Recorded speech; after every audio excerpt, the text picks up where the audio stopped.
Gente, nós estamos aqui hoje em Belo Horizonte, no evento aqui, Doing Business in Brazil, em que nós temos a oportunidade de ouvir o nosso vice-presidente da República, o General Mourão.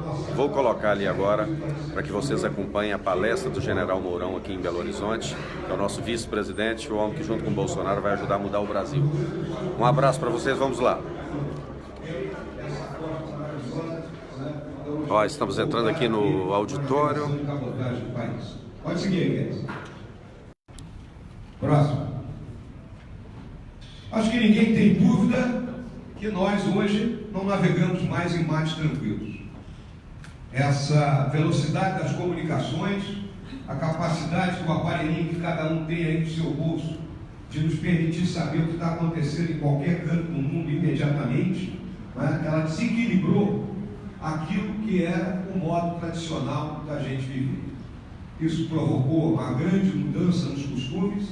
Essa mudança, ela se transmite para todos os cantos do nosso país e traz as influências de todas as regiões do mundo, mesmo aquelas mais remotas. Então nós temos que aprender a navegar nessa situação de turbulência. Próximo. Próximo. Esse é o nosso mundo que nós vivemos. O que eu chamo a atenção aqui dos senhores? A nossa espécie, a espécie sapiens, ela surgiu na África Oriental há 70 mil anos atrás. E naquele momento, né, os homens e as mulheres sapiens, deixa muito claro isso aí, saíram da região oriental da África. Parabéns. Né, e se dirigiram para o Oriente Médio e depois para a Europa, expandindo, né, os seus domínios e incorporando outros tipos de seres humanos, entre eles os neandertais. Dizem os teóricos que os neandertais desapareceram. Eu tenho minhas dúvidas que de vez em quando eu encontro alguns por aí. Tá? Eu acho que vocês também. Chama a atenção que ao norte da linha do Equador estão as grandes civilizações e ao sul elas estão devendo. Então, minha gente, eu acho que nós, brasileiros, temos essa grande tarefa de sermos a grande civilização, o grande país, o líder ao sul do Equador. Não podemos nos furtar a esse papel. Tal as riquezas e a capacidade que nós temos dentro do nosso país. Basta nos liberarmos de alguns complexos e algumas amarras que ainda nos correm. Próximo. Isso aí é a ordem mundial. Não adianta querer dizer que a figura A, a figura B, a figura C, não é mais amigo. A gente tem que lembrar uma coisa: não existe amizade entre países, existem interesses que ora coincidem e ora não. E nós temos que saber navegar isso aí. Meu amigo Luiz Felipe, que é um especialista em relações internacionais, sabe disso muito bem. E aí tá, a última reunião aí no G7, o nosso presidente Trump encarando o resto da galera, Angela Merkel ali querendo dar uma dura nele, né, porque eu acho que ele não conseguiu, o japonês lá de trás olhando para esse troço, não vai dar certo, né? Então, é o mundo que nós estamos vivendo. Próximo. Ninguém tem dúvida da hegemonia militar, né, tecnológica dos Estados Unidos, onde o complexo industrial militar, desde a Segunda Guerra Mundial, domina e é o responsável pelos grandes avanços tecnológicos da nossa era. GPS, celular, tudo isso nasceu de onde? Das pesquisas feitas pelo sistema de defesa americano. Eles têm 33% do gasto mundial, né, em material de defesa. 2,5 vezes que a China gasta. Tá? Então essa ordem pós-Segunda Guerra Mundial, que os governos anteriores aí ficaram brigando, vamos ter assento no Conselho Permanente lá das Nações Unidas, né? Tem um assento permanente, ela não está rompida. Vai demorar ainda para ser rompida. Né? Temos conflitos nesse mundo todo. Próximo. Nossas áreas mais escuras, mas os observem o centro da África, né? A região lá do Iêmen, né? O chifre da África, ali de Somália, Eritreia, a região lá da Caxemira, Índia, Paquistão, Afeganistão, a Ucrânia, né? Continua aquele conflito, o México, já o narcotráfico sendo uma guerra declarada com a Força Armada mexicana sendo empregada diretamente, e olhem no nosso país. Dentro do conceito de conflito, nós já vivemos uma guerra de baixa intensidade. É a guerra do narcotráfico, né? Que toma conta das nossas grandes cidades e atinge as médias e pequenas já também. Próximo. Nesses assuntos aí, os interesses público e privado, foi citado aqui pelo nosso vice-governador eleito, e isso leva ao quê? Corrupção. A grande brecha da corrupção, interesses aí altamente inteirados. Mega eventos. Eu acho que todos aqui jamais imaginaram que uma Copa do Mundo e uma Olimpíada teriam que ter o planejamento que tiveram e o emprego maciço das nossas Forças Armadas. Eu lembro que na Olimpíada nós empregamos 35 mil homens das Forças Armadas. Eu acho que ninguém imaginou que isso iria acontecer. São as mudanças que o mundo vem sofrendo. Próximo. Essas são as grandes ameaças de hoje, que perpassam a todos os países.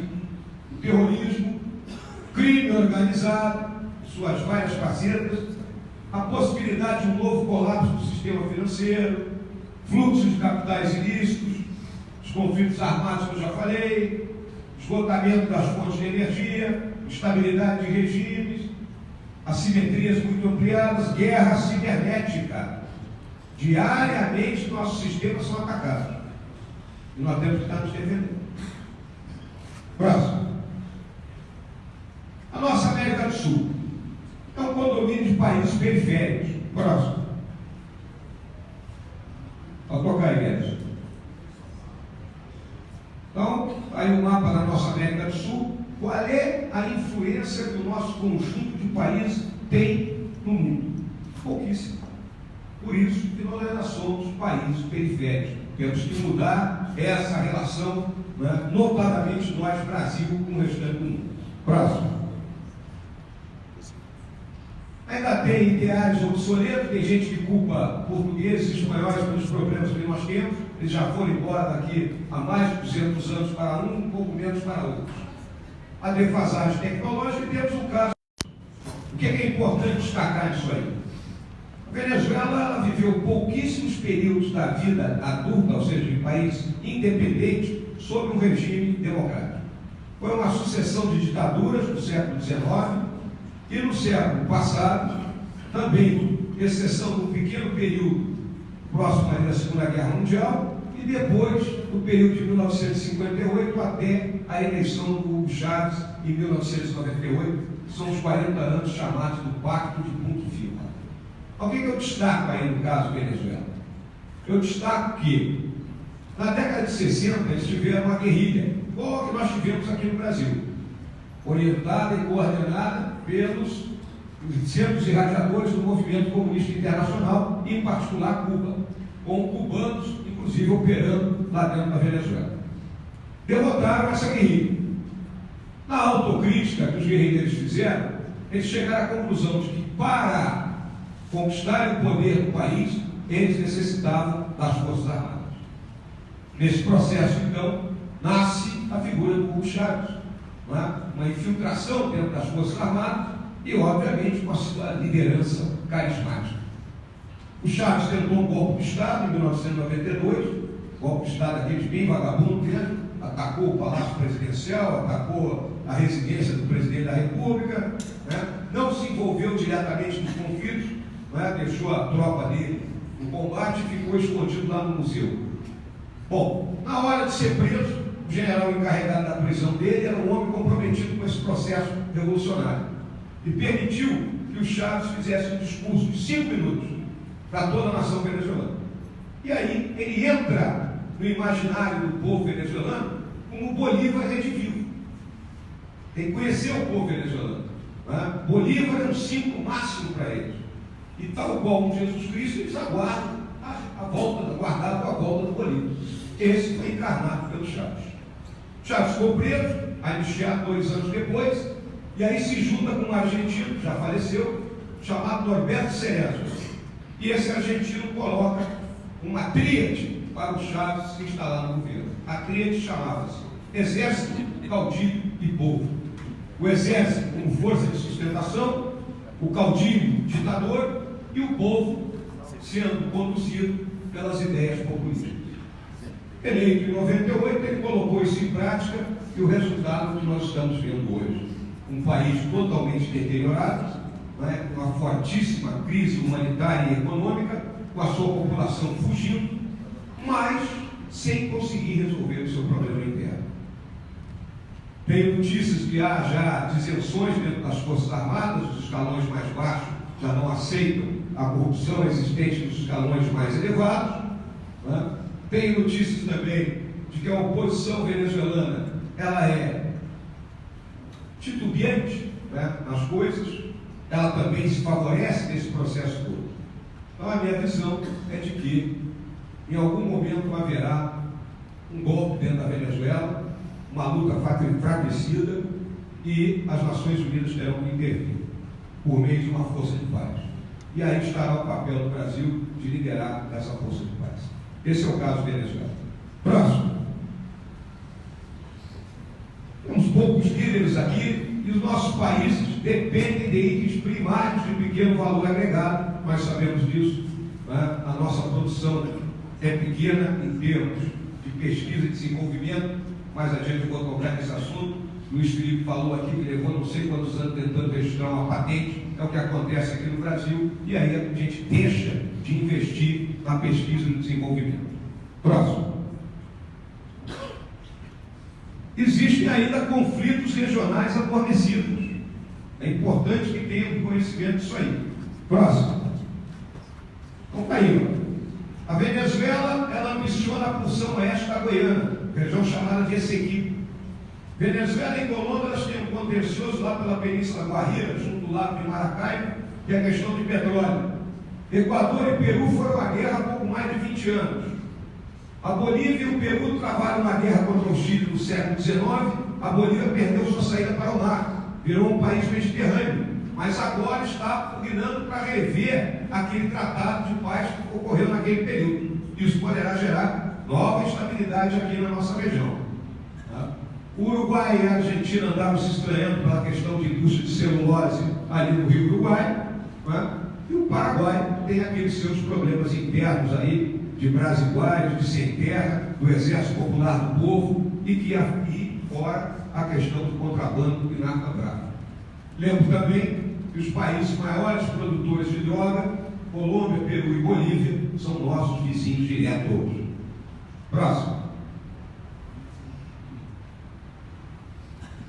Aqui também somos vulneráveis à atuação de toda aquela criminalidade transnacional, ONGs operando aqui no Brasil e empresas transnacionais. E as organizações multilaterais tomam decisões sem nos consultar. Próximo. No nosso Brasil, ninguém tem dúvida do nosso porte estratégico significativo e dificuldade para transformar isso em poder. Os nossos índices de pobreza preocupantes, que levam à exclusão. Então, as pessoas que vivem nas periferias e favelas das grandes cidades, onde o Estado não os atinge, onde eles ficam à mercê da criminalidade, que é quem fornece a luz, a água, o atendimento de saúde, a cesta básica, etc. e tal. A nossa infraestrutura logística, que eu citei, né? No caso da navegação de cabotagem, as nossas estradas com deficiência, né? Nosso problema de energia, que caso nós voltemos realmente a desenvolver, nós vamos ter que investir pesado em geração de energia. E essa crise, a crise política, oriunda da forma não republicana dos relacionamentos aqui no Brasil, de uma Constituição com um modelo defasado, foi citado aqui anteriormente, de um sistema partidário caótico, né? Mesmo com a cláusula de barreira em vigor, nós ainda temos um número excessivo de partidos políticos, né? Que terminam por não nos representar. E, minha visão, o voto proporcional para a eleição de deputado tem que ser mudado para um voto distrital. Se não mudarmos para voto distrital, continuaremos com esse processo onde se vota num, se elege outro, né? Haverá pouca identificação do eleitor, né, com o seu eleito, e o voto distrital é a grande forma de nós corrigirmos isso. A A crise de valores, a crise psicossocial, é a crise do século XXI. A democracia liberal está vivendo isso. E a gente tem que confiar nela. A gente tem que confiar que essa questão de costumes é algo que a sociedade vai se adaptar e vamos deixar de viver os ativismos em benefício do grupo A, grupo B e grupo C, que isso será plenamente assimilado pelo conjunto da sociedade. Essa crise de valores muito centrada no grancismo que nós estamos vivendo, nessa busca aí feita por parcela da esquerda de ter uma hegemonia de pensamento, de cujo principal filho é o politicamente correto. Nós viramos escravos dessa ditadura do politicamente correto. É a hegemonia de pensamento e que gerou essa crise de valores que a nossa sociedade vem enfrentando e agora parece querer emergir, querer sair disso aí. Por quê? Porque o conjunto da sociedade brasileira, ele se vale por valores que são conservadores, valores que nos foram transmitidos por nossos antepassados ao longo do tempo, e aquilo que se cristaliza no núcleo central de qualquer sociedade, que é a família. A família é entendida como pai, mãe e filhos. Dessa forma. E a crise econômica? Próximo. Eu chamo ela do nosso Harvey, aquela tempestade, aquele furacão que levou assolando aí ano passado, ali a região do Caribe do sul dos Estados Unidos. Próximo. Ela começa na Constituição de 88, né? Que regulou do alfinete ao foguete, não é, Luiz? Então, falou que o juro era 12%, né? Regulou o horário de trabalho do bancário, o bancário só pode trabalhar 6 horas, tudo escrito na Constituição. E cada igrejinha colocou alguma coisa lá dentro. Eu sou um crítico da Constituição. Eu julgo que uma Constituição ela tem que ser de princípios e valores. E cito sempre a Constituição americana. Ela tem 7 artigos, só, e 27 emendas. A nossa, só o lado das disposições transitórias tem mais de 140 artigos. E emendas já estamos em mais de 100, em 30 anos. Ela vai ter que ser emendada e remendada. Por quê? Porque a Constituição, se ela é só de princípios e valores, ela é perene no tempo, ela dá o norte do país. O resto é a legislação ordinária que, de momento, vai regular a vida do país como um todo. Aí, a hiperinflação, né? Vamos lembrar que quando o Sarney passou o governo, a inflação era de 90% ao mês. Né? Tomamos essa hiperinflação por meio do Plano Real. Grande obra do governo do Itamar Franco. Nossa homenagem às Minas Gerais. Itamar era o presidente. Ele escolheu o Fernando Henrique, que escolheu gente boa para ficar com ele. Mas Itamar foi o homem que decidiu isso. Levamos 16 anos no ajuste fiscal. Tarefa feita pelo governo do Fernando Henrique do Itamar. Ou seja, equilibrou-se receita e despesa. Se privatizou o que podia ser privatizado. Vamos lembrar a telefonia, senhoras e senhores. Há 20 anos atrás, 20 e poucos anos atrás, o telefone era declarado no imposto de renda, era ativo. Agora não. Agora é uma facilidade. Então, isso foi a grande obra que esses homens fizeram. E se equilibrou as contas com aquela matriz macroeconômica: meta de inflação, câmbio flutuante e a taxa de juros. Então, esse era o tripé macroeconômico. Próximo. Aí entrou essa dupla aí. Não Lula 1, Lula 2 e Dilma.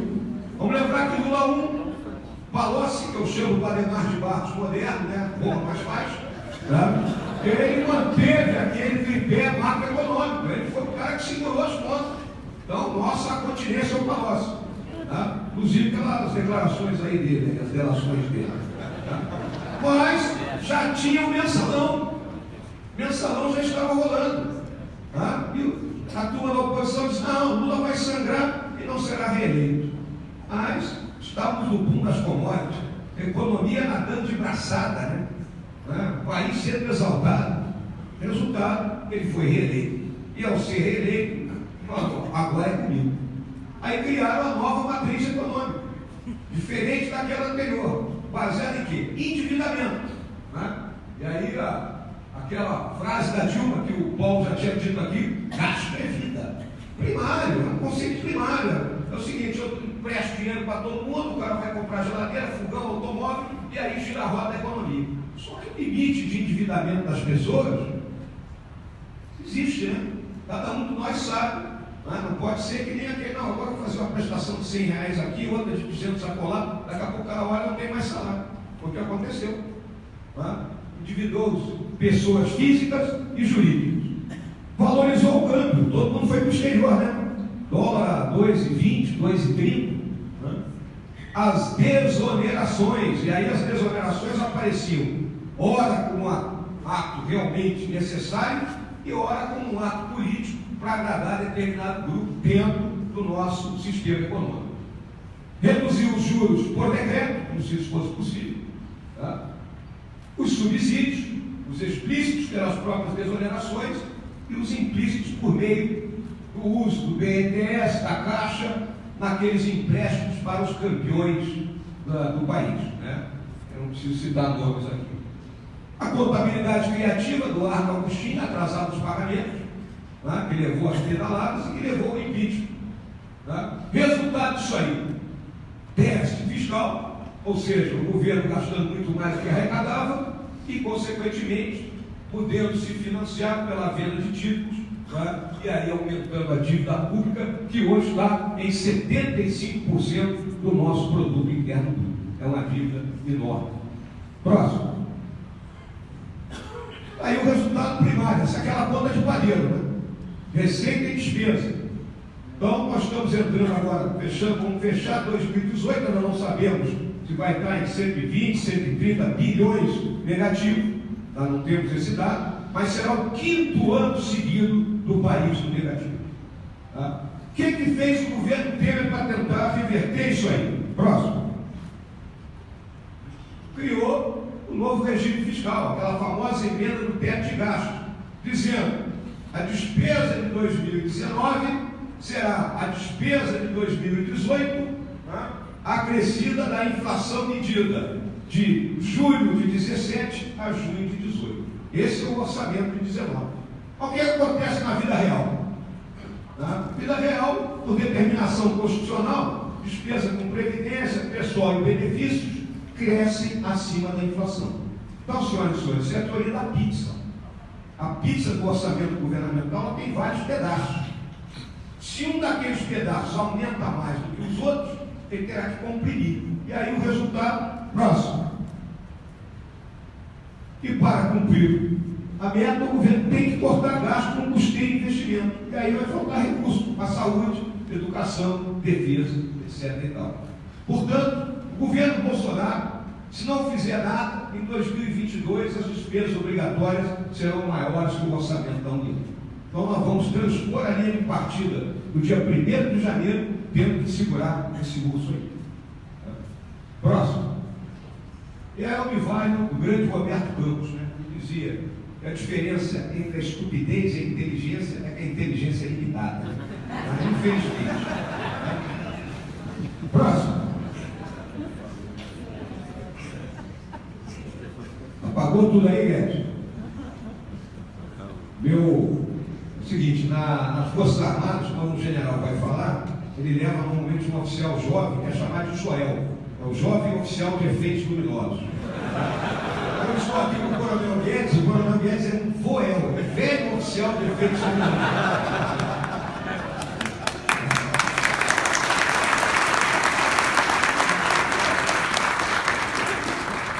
Vamos ver aqui se ele consegue voltar, senão nós vamos para a segunda opção aqui. Para não perdermos tempo. Muito bem. Então essa situação do nosso país, claramente nós sabemos o que nós temos que realizar. E aí, eu falo do Estado caro, burocratizado, partidarizado e aparelhado. Então nós vamos ter que dar um desmanche nesse Estado. Me surpreendeu ver o efetivo existente dentro do Palácio do Planalto. Eu vou falar especificamente da minha área, da vice-presidência. Eu, como vice-presidente, disponho de 120 cargos para nomear. Os senhores já imaginaram isso? 120 pessoas. Então, temos que enxugar. É a economia da moedinha no cofrinho? É a economia da moedinha no cofrinho. Mas temos que fazê-la. Tá? O Estado hoje ele sofre pressões. Paulo citou aqui as demandas sociais, todo mundo quer alguma coisa do Estado. Tá? A nossa população, ela não aguenta mais a cultura burocrática. Ela quer serviço de qualidade. A população, ela quer o quê? Estradas alemães, escolas suíças e hospitais americanos.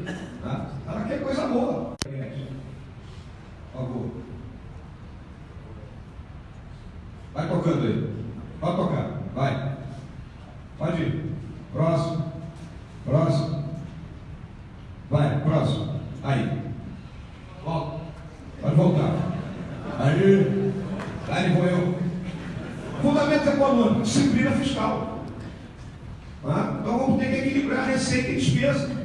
Não há como fugir disso aí. Priorizar gastos. Isso é decisão do governo. E é economista, lembra? Canhão ou manteiga. Tem que decidir. Não tem dinheiro para tudo. Então, o presidente tem que decidir em qual cesta vai colocar a maioria dos ovos. Não vai ter dinheiro para a defesa, como a gente quer, vai ter dinheiro para a saúde, para a educação, para a infraestrutura, que é mais importante no momento.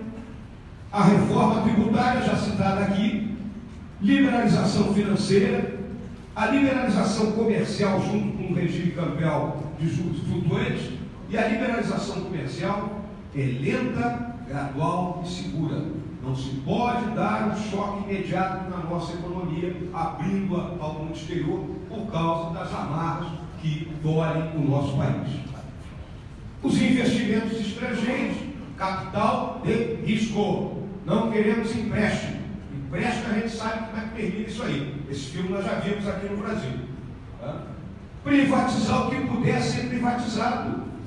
A empresa que não está dando lucro para o seu dono, ou ela será vendida, ou vai ser feita uma abertura das ações dela, uma IPO, ficando o Estado com golden share. Existem várias possibilidades e métodos para a gente se desfazer daquilo que está pressionando o Estado. Desregular é o excesso de leis que nós temos aqui. Foi muito bem citado pelo Luiz Felipe. Por quê? O que acontece hoje? O nosso legislativo não tem a grande responsabilidade do poder legislativo em qualquer país do mundo, que é a questão orçamentária. O orçamento já chega de tal forma engessado, 92% dos gastos já estão prioritariamente definidos, que ao parlamento resta o quê? Ficar discutindo as migalhas, uma emendinha para cá e outra para lá. A nossa grande visão é desvincular as receitas e entregar na mão do Congresso. Olha aqui, agora os senhores vão dizer, isso é para a saúde, isso é para a educação, isso é para a defesa, isso é para a infraestrutura, isso é para a cultura, etc. e tal. Ou seja, o Congresso terá um ano de trabalho dividido em várias subcomissões e discutindo efetivamente esses assuntos e vendo com estados e municípios isso aí. E o Executivo vai fazer o que o nome diz, executar o orçamento. O que acontece hoje? Como o Congresso não tem mais essa capacidade de realmente trabalhar com o orçamento, eles ficam criando leis. Então, criam uma lei aqui, outra colar, que favorece um pequeno grupo, e aí fica esse cipual que nenhum de nós consegue entender. A questão da propriedade intelectual, tratada aqui, 10 anos para registrar uma patente no nosso país. Esse é o tempo. Tá? Então nós temos que mexer lá no INPE, temos que mexer na metodologia, de modo que a gente reduza esses prazos e aí a pesquisa e desenvolvimento seja realmente algo atraente. Porque senão eu perco aquilo que eu investi. E quando a minha patente for registrada, ou ela já foi clonada, ou então perdeu o bonde da história. Próximo. A gestão pública profissional. Vamos usar os servidores profissionais e gente que entenda do assunto e não amigos do rei. Padrões explícitos e medidas de desempenho, tem que ter objetivo. Isso aí é o centro de governança que nós queremos criar. Vai ter meta, tem que atingir a meta, como a gente tem em qualquer empresa. Se não fizermos isso, a coisa não anda.